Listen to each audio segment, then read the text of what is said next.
Hi guys! Welcome back on my video. So today ay saglit nga lang tong vlog natin. So dito nga kami guys kumain sa Choromaru Udon. Sa Japanese restaurant ata to siya guys. So ito nga guys yung kanilang menu guys. Ayan. Saka ayan sa baba may mga tonkatsu. Ayan.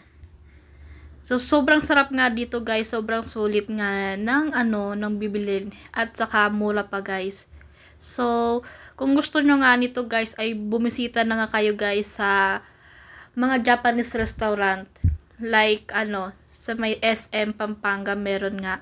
Kung gusto nyo nga ay pumunta na nga rin kayo ng Japan. Ay, grabe naman. Japan talaga yun. So, ayan guys. Iikot ko lang kayo guys.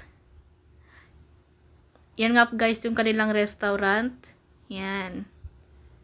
Maliit nga lang siya guys. Siguro, kasya lang dito guys, yung ilang packs lang na person. Siguro, abot naman siguro guys ng 60 packs.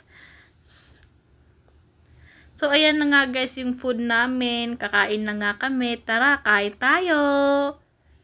So, kakain nga lang kami guys. And, I will be back. Kung bago nga lang kayo guys sa aking YouTube channel ay don't forget to subscribe and click the notification bell and like para lagi kayo updated sa aking mga video. And i-follow nyo na rin yung aking mga social media account guys. Ayan, nakapin na nga siya dyan. So, yun lang guys for today's video. Thank you for watching. See you in my next vlog. Bye-bye!